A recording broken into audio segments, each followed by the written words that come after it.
Hello and welcome to the Tech Chat. Before we start the main video, I'd like to just quickly thank VideoBlocks for sponsoring this video. As a video producer and a YouTuber myself, I found VideoBlocks to be a really useful resource. They've got one of the fastest growing and largest stock video libraries with over 3 million videos, After Effects and motion backgrounds. And while they've got a huge library already, they've just launched hundreds of new Unreal clips, including space, VR and sci-fi footage, which are all included with your subscription.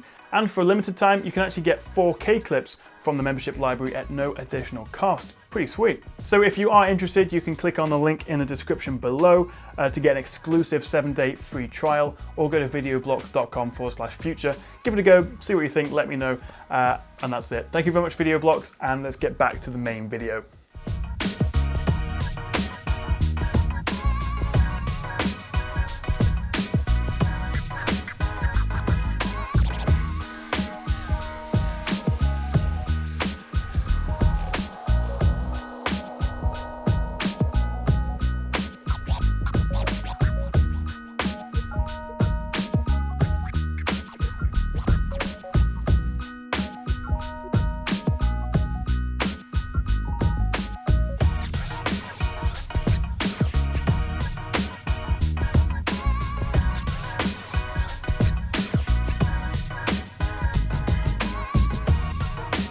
It's finally here! The Panasonic GH5 is out now to buy. It feels like forever since the GH4 came out back in 2014. And while I'm still a big fan of the camera, in fact I'm using this, the GH4, to film this, the GH5, I'm actually pretty excited to upgrade. But I'll be honest with you, this isn't a review sample. I bought this myself for the grand sum of £1,699, body only. This thing ain't cheap. I'm going to be using this to shoot these tech chat videos from now on. So I'm genuinely curious to see if it's worth the upgrade from the GH4 to the GH5, whether all this 10-bit 422 color makes much of a difference on the GH5, whether 4K 60 really is a big deal. A lot of YouTubers do like to shoot in 60 FPS. You get that more vloggy soap opera feel to it. I'm not a huge fan of that, but then again, you have the option to shoot 4K at 60, which you can also then slow down if you want in the edit afterwards. So for example, you can go and shoot video of the annoying yapping dog next door at full 60 FPS, which is nice and smooth,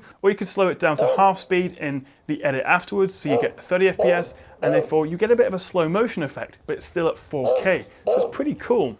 But as well as 10-bit color and 4K 60, the GH5 also comes with a new 20.3 megapixel sensor. It's still micro four thirds though, so for proper cinematographers and professionals, you may still have a bit of an issue in low light with this thing, although it really depends on what lenses you use. For me, in a reasonably well-lit studio, the GH5 I think is going to be just the right thing for me. But as well as that, I'm really curious to see how well their new image stabilization works. I took this out around the block just for a quick shoot, and actually I was really impressed how stable it is.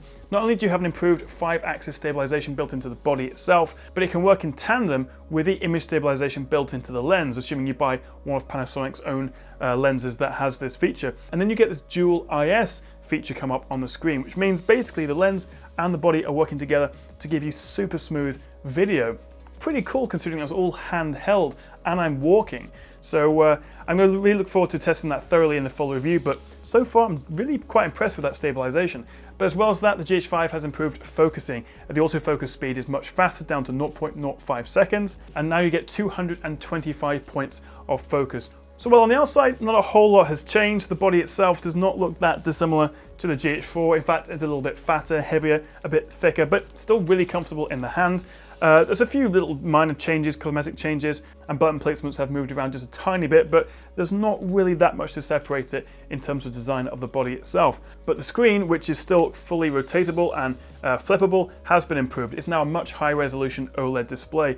There are a couple of cool new features. You get 2 SD card slots now, so you can have one and then back up to a second one at the same time, or you can record from one to the second one and just keep recording. This also doesn't have any recording limit like the original GH4 did before the GH4R was released later on, so that's quite a neat feature. You also get much better ports. You get a full-size HDMI as well as a brand new USB-C, so that really future-proofs the GH5. And you also get the standard mic in and headphone out, so pretty much everything a serious videographer needs. The other reason I upgraded to this is because the GH4, which as I say is being shot with now, crops in slightly when you shoot at 4K. This doesn't do that. So you get the full sensor size, the full frame on the GH5, which you don't get on the GH4. So this has just been a quick unboxing of the new Panasonic GH5. I will be testing this thoroughly over the next couple of weeks to give you a good indication whether you should buy it, whether it's worth upgrading over the GH4. And considering how successful the GH4 was with YouTubers like myself, I'm really curious to see if the GH5 will live up to that and go a step further, and whether this will be like the next camera everyone wants. So do stay tuned for that. My full review coming very soon. If you do fancy buying one of these, you can check the links in the description below. Thank you very much for watching, guys, and I'll see you next time right here on the Tech Chat.